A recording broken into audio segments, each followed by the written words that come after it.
Hello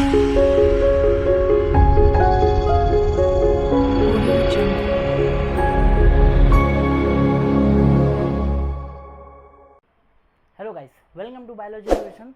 आज हम हमारा नेक्स्ट लेक्चर का टॉपिक जो कि back cross and test cross इसके बारे में हम देखने वाले हैं, जिसमें बेसिकली इसको मैंने आपको जेनेटिक टर्मिनोलॉजीज में मैंने आपको बताया। होप्स आप एक बार वो वीडियो देखेंगे तो आपको इजीली समझ में आ जाएगा कि बैक क्रॉस और टेस्ट क्रॉस कहा था। जहाँ पे मैंने आपको बोला था कि टेस्ट क्रॉस को मैं इन डिटेल आपको बताऊंगा कि उसके अंदर एक टर्म लिखा गया था कि हम इसमें टेस्टिंग करते हैं कि होमोजाइगोसिटी और हेट्रोजाइगोसिटी क्या है। ठीक है, तो आइए चलिए देखते हैं इसके अंदर। पहली बात, what is the back cross, पहली बात। ठीक है, अगर इसमें हम कभी भी कैसा होता है कि अगर सिंपली अगर हम जो ट्रेट निकालते हैं, मोनोहाइब्रिड क्रॉस निकालते हैं, जिसमें हम क्या करते हैं, कैपिटल टी है, ठीक है, एक स्मॉल टी जो कि पेरेंट्स होता है एज यूजुअली हमको पता है। और उसके बाद क्या होता है कि इसमें हमारा क्या आता है, एक F1 हाइब्रिड आता है जो कि कैपिटल टी स्मॉल टी का होता है। ठीक है, अब ये कैपिटल टी स्मॉल टी को, ये जो हाइब्रिड है हमारे पास, ये हाइब्रिड को आप दोनों में से किसी भी पेरेंट से वापस से क्या कर सकते हो, क्रॉसिंग कर सकते हो। जैसे आइदर इसके वापस से डोमिनेंट पेरेंट के साथ आप कर सकते हो, या तो आइदर आप इसके किसी रेसेसिव पेरेंट के साथ आप क्रॉसिंग कर सकते हो। तो ऐसे टाइप के क्रॉस को हम क्या बोलते हैं, बैक क्रॉस बोलते हैं। ठीक है, ये जनरली प्लांट्स के अंदर किया जाता है कि जो भी इनका बच्चा आता है, आगे का प्रोजेनी आता है, उसको हम इनके वापस से किसी दोनों में से आइदर डोमिनेंट या रेसेसिव पेरेंट के साथ क्या कराते हैं, क्रॉसिंग कराते हैं। और इसी को हम क्या बोलते हैं, हमारा बैक क्रॉस बोलते हैं। ठीक है, बस फर्क क्या है हमारे फिर टेस्ट क्रॉस का। देखिए बैक क्रॉस में आपको क्या लिखा था, it is a cross between the F1 progeny, this is your F1 progeny, ये आपका क्या है, ये एक F1 प्रोजेनी है। ठीक है, F1 जनरेशन है विथ पेरेंट्स। ठीक है, पेरेंट्स के साथ करना है, कौन से वो लेना देना नहीं, चाहे डोमिनेंट हो चाहे रेसेसिव पेरेंट्स हो। ठीक है, एग्जांपल आपको मैंने लिख के दिया है कि ये कोई तो हमारे पास हाइब्रिड कैरेक्टर है, इसको आप चाहे ये प्योर पेरेंट के साथ या ये प्योर पेरेंट के साथ आप क्रॉसिंग कर सकते हो। ठीक है, इसी को हम क्या बोलते हैं, बैक क्रॉस बोलते हैं। Second term is your test cross. अब टेस्ट क्रॉस का इधर मीनिंग क्या है, टेस्ट क्रॉस में बस इतना ही डिफरेंस है कि वापिस से आपके F1 जनरेशन को आपके एक पेरेंट के साथ क्या करना है, क्रॉसिंग करना है, लेकिन उसमें आपका कौन सा पेरेंट इंक्लूड नहीं होना चाहिए, डोमिनेंट वाला, ये नहीं होना चाहिए। ठीक है, और ऐसे टाइप के क्रॉस को हम क्या बोलते हैं, टेस्ट क्रॉस बोलते हैं। जहां पे हमारे पास F1 प्रोजेनी को हम सिर्फ और सिर्फ उसके कौन से पेरेंट के साथ करते हैं, उसके सिर्फ रेसेसिव पेरेंट के साथ क्रॉसिंग करते हैं वापस से, तो उसको हम बोलते हैं टेस्ट क्रॉस। तो ये आपको कैसा दिखेगा, कैपिटल टी स्मॉल टी, और ये दोनों के बीच में हम क्या करेंगे, क्रॉसिंग करेंगे, and that type of cross is known as test cross. ठीक है, ये चीज ध्यान रखिएगा, इसको हम टेस्ट क्रॉस बोलते हैं। अब इसमें क्या है कि देखो लिख के दिया आपको सेंटेंस में, it is a cross between the F1 progeny with only recessive parent is known as a test cross. अब ये चीज हम इसलिए करते हैं ताकि हमको पता चल पाए कि जो भी हमारे पास प्रोजेनी आई है वो होमोजाइगस नेचर का है कि हेट्रोजाइगस नेचर का है। इसका मतलब क्या है, इसके अंदर अब हम जानते हैं बेसिकली। चलिए कैरेक्टर देखते हैं, हमको थोड़ा समझ में आ जाएगा कि क्या है। अगर एक बात करते हैं कि जब भी हमारे पास हम क्रॉस करते हैं कैपिटल टी स्मॉल टी और इसको, ठीक है, तो हमारे पास जो प्रोजेनी आती है वो हमारे पास कुछ इस तरीके का हाइब्रिड आता है। ठीक है, ये कैसा कैरेक्टर है, ये तो टॉल कैरेक्टर था एक पेरेंट का, और दूसरे पेरेंट का एक डॉर्फ कैरेक्टर था। ठीक है, और जो हमारे पास प्रोजेनी है वो भी कैसी है, ये भी हमारे पास एक टॉल कैरेक्टर की है। अब कैसा होता है इसका, जब हम सेल्फिंग करते हैं तो सेल्फिंग करने के बाद हमको कैसा रेशियो आता है, जेनेटिक टर्मिनोलॉजी में हमने क्या देखा था, capital T small T race to capital T small T, capital T small T और स्मॉल टी, ऐसा कुछ आता है हमको। ठीक है, जिसमें से ये भी कैरेक्टर टॉल है, ये भी टॉल है, ये भी टॉल है, और ये क्या है, डॉर्फ है। तो आप अगर देख सकते हैं यहाँ पे कि आपके पास कोई तो दो ऐसे कैरेक्टर हैं जो टॉल कैरेक्टर दिखाते हैं। ठीक है, तो अभी इसमें तो हम जेनेटिक पूरा अंदर जाके देख नहीं सकते, या चलिए मान लेते हैं कि हमारे पास यही है, एक टॉल प्लांट लिया, एक डॉर्फ प्लांट लिया, इनका क्रॉसिंग करा है, मेरे को टॉल प्लांट मिला। ठीक है, अब ऐसा मैं बहुत सारे ऐसे जनरेशन में करते गया। अब मैं जो ये प्लांट देख रहा हूँ कि मान लेता हूँ कि मैंने अचानक से कोई गया पूरे फील्ड में एक प्लांट देखा जो कि टॉल कैरेक्टर का है। अब मुझे कैसे पता चलेगा कि इसके जीनोटाइप में कैपिटल टी टॉल वाला है, प्योर वाला है, कि कैपिटल टी स्मॉल टी वाला है। आपको बात में भी होप्स तो समझ में आ रहा है मेरा, कि मान लेते हैं कि मैं मेंडल के गया भाई ऐसा एग्रीकल्चर फील्ड में, मैंने देखा पी प्लांट का, मैंने देखा कि एक प्लांट बहुत टॉल है, एक प्लांट बहुत डॉर्फ है। तो जो टॉल प्लांट था ना, उसको देख के मैं सोच रहा हूँ कि भाई ये जो प्लांट है, ये इसके पास जो जीनोटाइप है वो स्मॉल टी कैपिटल टी वाला है या कैपिटल टी स्मॉल टी वाला है। बिकॉज मेंडल के हिसाब से तो कैपिटल टी भी टॉल दिखाने वाला था, और कैपिटल टी स्मॉल टी भी क्या दिखाने वाला है, टॉल दिखाने वाला है। तो ये कौन सा प्लांट है, ये कैसे आइडेंटिफाई करेंगे, कैसे करने वाले हैं, तो उसके लिए हम लोग कौन सा क्रॉस करते हैं, टेस्ट क्रॉस करते हैं। ठीक है, तो हम लोग क्या इसमें पता कर रहे होते हैं, it is use to test the homozygous nature, मतलब कि इसका होमोजाइगस मतलब दोनों ही सिमिलर है, होमोजाइगस नेचर का मैं जो प्लांट देख रहा हूँ वो टॉल है, या हेट्रोजाइगस नेचर का वो प्लांट है कि टॉल है। समझ में आ रहा है, हेट्रोजाइगस कौन सा, ये वाला, क्लियर है। तो मैं वही चीज़ तो देख रहा था, मैंने गया टॉल प्लांट देखा, मेरे को समझ में नहीं आ रहा कि ये वाला कैरेक्टर है होमोजाइगस वाला कैरेक्टर है कि हेटेरोजाइगस वाला कैरेक्टर है। तो हम क्या करते हैं, हम इनका बैक टेस्ट क्रॉस कराना चालू करते हैं। तो टेस्ट क्रॉस में हमने क्या किया, देखो हमने देखा कि हमारा जो प्रोजेनी था उसके अंदर कोई तो डोमिनेंट टाइप का डोमिनेंट फिनोटाइप दिख रहा है जो कि टॉल कैरेक्टर है, हमने कंसिडर किया। लेकिन इसका जीनोटाइप क्या है वो कैसे पता करेंगे? जीनोटाइप मतलब क्या कि कैपिटल डी है या कैपिटल टी स्मॉल टी, इन दोनों में से कौन सा जीनोटाइप है ये कैसे पता करेंगे? तो हमने क्या किया, आइदर हमने पहला जो हमारे पास है हमने ये कैरेक्टर उठाया कि अगर मैं मानता हूँ एज एन एग्जाम्पल, मैं मानता हूँ कि ये जो डोमिनेंट फिनोटाइप दिख रहा है, जो टॉल प्लांट दिख रहा है, मैं कंसिडर कर लेता हूँ कि इसका जीनोटाइप है कैपिटल टी। ठीक है, अगर आप एक बार ये कंसिडर करते हो तो। और आपने ये इसको क्या किया, आपने क्रॉसिंग कराया किसके साथ? होमोजाइगस रेसेसिव पेरेंट के साथ। आपको क्या पता है टेस्ट क्रॉस में क्या कर सकते हो, जो भी आपके पास फिनोटाइप है, जो भी आपके पास यहाँ पे F1 जनरेशन है, आप उस F1 जनरेशन को क्या करोगे, उसके रेसेसिव पेरेंट के साथ क्रॉसिंग करोगे। अब ये कैपिटल डी स्मॉल टी इनका रेसेसिव पेरेंट कौन होगा? इनका रेसेसिव पेरेंट यही होगा, स्मॉल टी। तो मैंने क्या किया, स्मॉल टी वाले के साथ ये कैपिटल डी को मैंने क्रॉसिंग किया। तो देखो क्या दिख रहा है, कैपिटल टी स्मॉल टी आया, कैपिटल टी स्मॉल टी ये भी आया, फिर ये टी के साथ ये कैपिटल टी स्मॉल टी ये भी आया, कैपिटल टी स्मॉल टी। तो आपको अगर आप सारे प्रोजेनी देखोगे तो सारे कैसे दिख रहे हैं, सबके पास एक डोमिनेंट कैरेक्टर प्रेजेंट है। मतलब यहाँ पे क्या दिख रहा है, ऑल प्लांट्स आर टॉल। आपने क्या देखा कि आपने जब इनका ब्रीडिंग करवाया इनके रेसेसिव पेरेंट के साथ, तो आपको क्या देखने मिला कि जब इसके 4 बच्चे जो है ना, वो 4 के चारों कैसे दिख रहे, टॉल दिख रहे। तब मतलब क्या आप बोल सकते हो कि शायद इनके अलील में कुछ तो ऐसा एक कैरेक्टर है जो कौन सा है, डोमिनेंट वाला प्रेजेंट है। इसके वजह से सारे के सारे बच्चे कैसे दिख रहे हैं, टॉल नेचर के।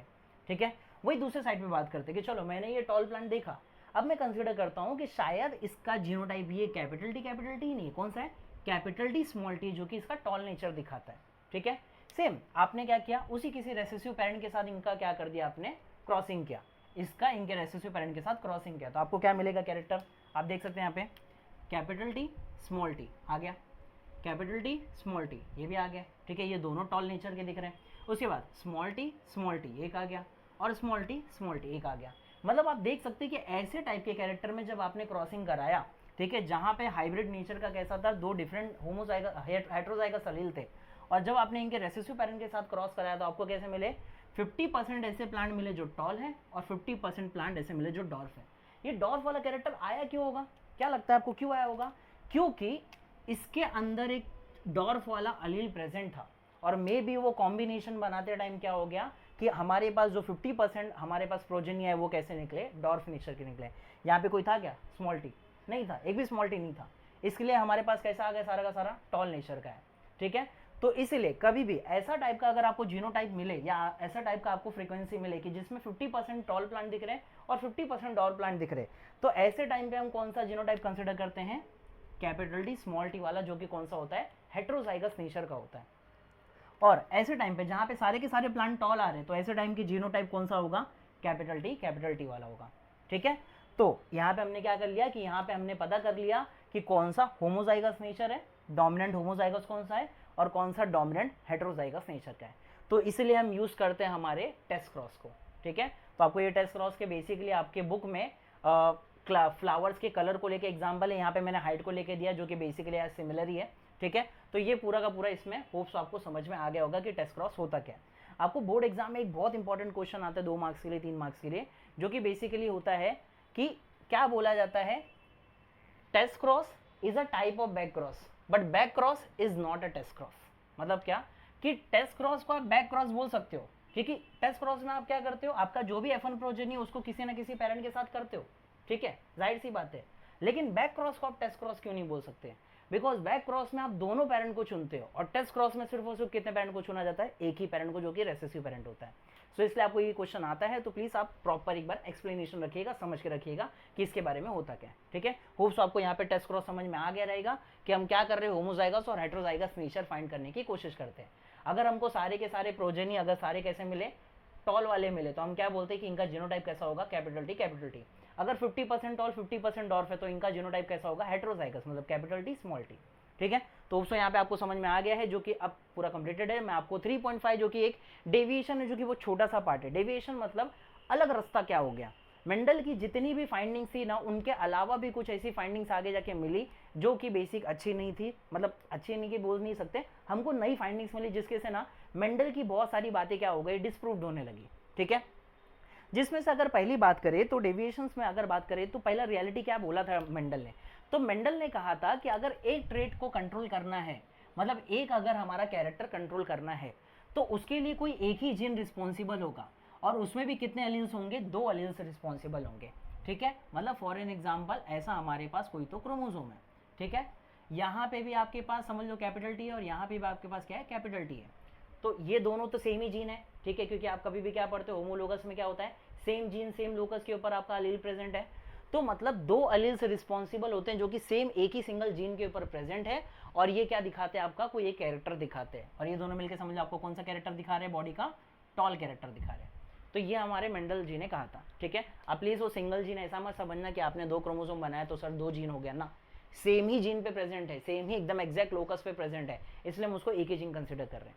ठीक है, क्योंकि यहाँ पे जो कोडिंग्स होंगी इनके टॉल हाइट बनाने के लिए सेम कोडिंग यहाँ पे भी होगी, तो कोई अलग चीज नहीं है। ठीक है, नेक्स्ट बात करते हैं कि उन्होंने क्या बोला था, इवन ये भी बात किया था कि 2 अलील्स जो प्रेजेंट है उसमें से आइदर कोई एक ही क्या होगा, डोमिनेंट होगा। ठीक है, एक या तो आइदर नहीं, या तो बोल सकते एक डोमिनेंट होगा ही होगा। ठीक है, तो अगर मैं मान लेता कि यहाँ पे कैपिटल टी के बदले अगर कौन सा टी होता, स्मॉल टी होता, तो भी तो कैरेक्टर टॉल ही दिखने वाला था। वो क्यों दिख रहा है, बिकॉज यहाँ पे एक जो अलील है वो क्या है, डोमिनेंट है। ठीक है, ये हमारे मेंडल ने कहा था।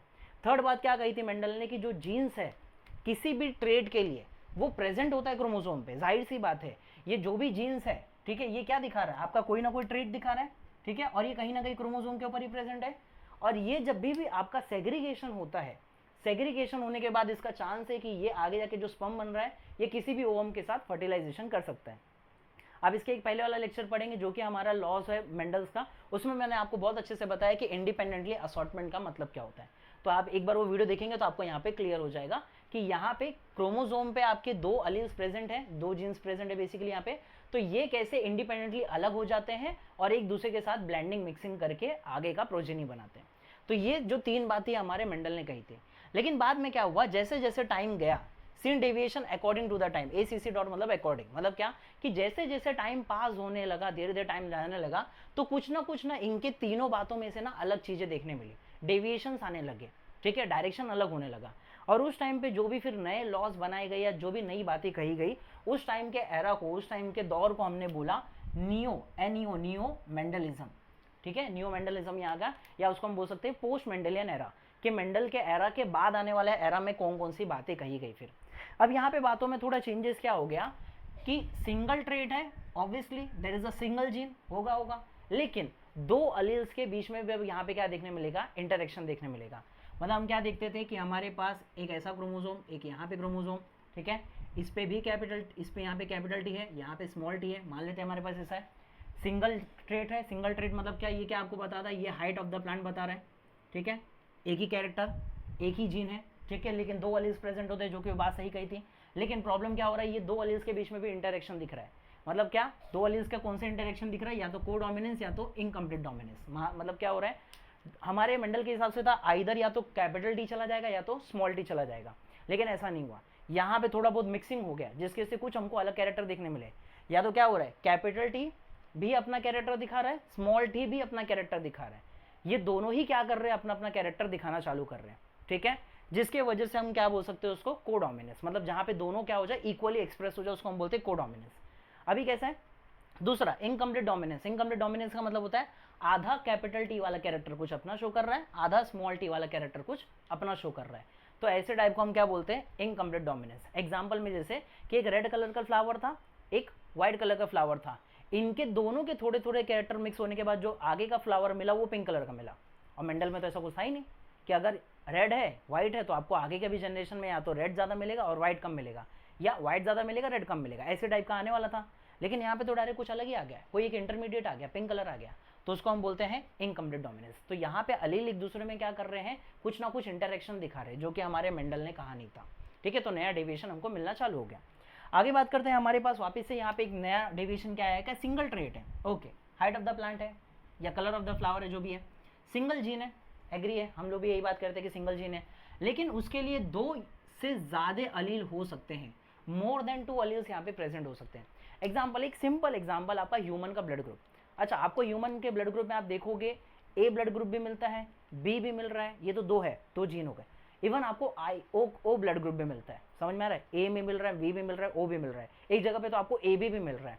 तो मतलब क्या है, अलील तो 2 है लेकिन कैरेक्टर आपको कितने मिल रहे हैं, थोड़े ज्यादा मिल रहे हैं, ठीक है। या बोल सकते हैं कि 2 या 2 से ज्यादा अलील्स यहाँ पे क्या है, इन्वॉल्व है। मैं आपको इसे बता दूं कि यहाँ पे कैसा होता है इस केस में कि हमारे पास एक क्रोमोसोम है, यहाँ पे सेम जीन है, सेम लोकस है, क्या बनाने वाले, ब्लड ग्रुप ही बनाने वाले हैं। जहाँ पे एक पे शायद ए ब्लड ग्रुप का जीन है, इस पे बी ब्लड ग्रुप का जीन है, ठीक है, जिसकी वजह से या तो इधर ए दिख रहा है या तो इधर बी दिख रहा है। लेकिन कभी कभी हमारे पास नेचर में और भी ज़्यादा हो सकते हैं, जैसे कि हमारे पास ओ ब्लड ग्रुप का भी कोई जीन है, ठीक है, जिसके से क्या हुआ, और ज़्यादा कैरेक्टर आना चालू हो गए। तो मतलब यही बात है कि ट्रेड तो एक ही है, ब्लड ग्रुप की बात हो रही है, उसके लिए एक ही जीन प्रेजेंट है, लेकिन हो सकता है कि 2 से ज़्यादा एलील क्या हो यहाँ पे प्रेजेंट हो, ठीक है। एग्जाम्पल में ह्यूमन ब्लड ग्रुप का एग्जाम्पल है। नेक्स्ट, अब यहाँ पे क्या फाइंडिंग्स में और मिलने लगा हमको कि कोई तो सिंगल ट्रेट है, अभी भी एक ही ट्रेट की बात हो रही है, लेकिन मोर देन 1 जीन्स हो सकते हैं। यहाँ पे तक अलील्स की बात हो रही थी, लगा यहाँ पे जीन्स की भी ज़्यादा बात हो गई है, ठीक है, कि मतलब एक ही ट्रेट को कंट्रोल करने के लिए शायद एक से ज़्यादा जीन रिस्पॉन्सिबल हो। एग्जाम्पल में हमारे बॉडी का कलर बनाना, ठीक है, ये कलर बनाने के लिए एक जीन प्रेजेंट है, लेकिन उस कलर को हमारी बॉडी के सेल्स में डिपॉजिट करने के लिए क्या है, हमारे पास कोई दूसरा जीन है, ठीक है। तो यहाँ पे क्या है कि ट्रेट तो एक ही है, कोई एक ट्रेट है, लेकिन उसको कंट्रोल करने के लिए जीन्स कितने हैं, एक से ज़्यादा हैं, ठीक है। क्योंकि देखो बॉडी के अंदर कलर कोई भी बने उसका मेन मैटर नहीं है, लेकिन उस कलर को आपके सेल्स के अंदर डिपॉजिट करना भी इंपॉर्टेंट है। तो डिपॉजिट करने के लिए हमारे पास अगर अलग जीन प्रेजेंट होता है, तो वही बोला गया एक सिंगल ट्रेट को कंट्रोल करने के लिए एक से ज़्यादा जीन्स क्या हो सकते हैं, यहाँ पे प्रेजेंट हो सकते हैं, ठीक है। अभी एग्जाम्पल अगर यहाँ पे भी मैं आपको बता दूँ कि हमारे पास ये कोई क्रोमोसोम है, यहाँ पे मेरे पास मान लेते हैं कि कलर है ब्लैक कलर, ठीक है, यहाँ पे भी ब्लैक कलर का जीन है जो कि क्या करेगा, ब्लैक कलर बनाएगा। अब ये कलर बना रहा है, लेकिन उस कलर को आपके सेल्स में फिल करने के लिए कहीं और पे कोई दूसरा जीन है जिसको मैं ई नाम देता हूँ, चलो ठीक है, ये ई करके जीन है। ये जीन जब एक्सप्रेस होगा तभी ये जो कलर बन रहे हैं ना वो जाके आपकी स्किन में चढ़ना चालू होंगे। तो इसलिए बोला गया कि सिंगल ट्रेड के लिए एक से ज़्यादा जीन्स क्या हो सकते हैं, रिस्पॉन्सिबल हो सकते हैं, ओके। लास्ट डेविएशन क्या है इसके अंदर, कि लास्ट डेविएशन ये बोला गया है कि अब सिंगल जीन है लेकिन वो बहुत सारे ट्रेड्स को कंट्रोल कर सकता है। मतलब क्या, सिंगल जीन लेकिन बहुत सारे ट्रेड्स को कंट्रोल करना। फॉर एन एग्जाम्पल, आपके बॉडी में जीन बनाना है, किसका जीन है, मान लेते हैं किसका, आरबीसी के लिए, ठीक है। अगर वो जीन में कोई म्यूटेशन वगैरह हो जाता है, जैसे आपको सिकल सेल एनीमिया हो गया जिसमें आपके आरबीसी का शेप सिकल जैसा हो जाता है, ऐसा हाफ मून जैसा हो जाता है, ठीक है। तो ये आपके हाफ मून करने के बाद बहुत सारे कैरेक्टर को कंट्रोल कर दे रहा है। देखो अगर आपका आरबीसी खराब हुआ तो प्रॉब्लम किस में आएगा, पहले तो आरबीसी का शेप बिगड़ेगा, दूसरा ऑक्सीजन का ट्रांसपोर्ट बिगड़ रहा है, जबकि ऑक्सीजन का ट्रांसपोर्ट कोई दूसरा कैरेक्टर है लेकिन वो भी बिगड़ रहा है उसके अंदर। आप इवन मलेरिया जो होता है, मलेरिया वगैरह से क्या हो सकते हो, रेसिस्टेंस हो जाते हो, बिकॉज आपका आरबीसी ही प्रॉपर नहीं है। तो आपके जो मलेरिया के पैरासाइट्स है वो डेवलप कहाँ होंगे, या वो जो भी प्रोटोजोन्स है वो अपने आपको डेवलप कहाँ करते हैं, आरबीसी में करते हैं। आरबीसी का शेप ही नहीं सही तो आपको मलेरिया का भी होगा ही नहीं, ठीक है। तो सिकल सेल एनीमिया को सिकल सेल एनीमिया वाले जो पर्सन्स होते हैं उनको मलेरिया वगैरह नहीं होता, तो मतलब वो मलेरिया से रेसिस्टेंस हो गए। इवन अगर आप बात करें तो उनका ऑक्सीजन ट्रांसपोर्टेशन खराब हुआ, उनका शेप ऑफ आरबीसी भी खराब हुआ, जो कि 3 अलग अलग कैरेक्टर होते हैं, मतलब 3 अलग अलग ट्रेड्स हैं यहाँ पे, लेकिन कंट्रोल किससे हो रहे हैं, सिर्फ एक सिंगल जीन से। और अगर वो सिंगल जीन में कुछ गड़बड़ होता है तो बहुत सारे ट्रेड को क्या कर सकता है, बिगाड़ सकता है। तो यही चीज़ आपको मैं यहाँ पे बोलना चाहता था कि एक सिंगल जीन है जिसके लिए अलग अलग कैरेक्टर्स देखने मिल सकते हैं, जिसको हम प्लियोट्रॉपी बोलते हैं। अभी जो मैंने आपको एग्जाम्पल दिया सिकल सेल एनीमिया, उसको मैं प्लियोट्रॉपी भी बोलता हूँ, ठीक है, बिकॉज यहाँ पे एक जीन के वजह से बहुत सारे ट्रेड क्या हो सकते हैं, इफेक्ट हो सकते हैं, ओके। सो होप सो आपको यहाँ पे ये चीज़ें समझ में आ गई रहेंगी, बैक क्रॉस टेस्ट क्रॉस के ऊपर मेंडल्स की जो कही हुई बातें हैं, और उनके अकॉर्डिंग जो टाइम जाते गया तो उनमें उनकी कही हुई बातों में बहुत सारे बदलाव देखने मिलेंगे, डेविएशंस देखने मिले। तो यहाँ पे ये बातें दी गई है, ठीक है। होप सो आपको ये लेक्चर बहुत अच्छे समझ में आया रहेगा। बोर्ड एग्जाम के रिलेटेड आपका इंपॉर्टेंट क्वेश्चन भी था यहाँ पे टेस्ट क्रॉस के ऊपर, तो होप सो प्रिपेयर करके आप रखिएगा, okay. Thank you so much.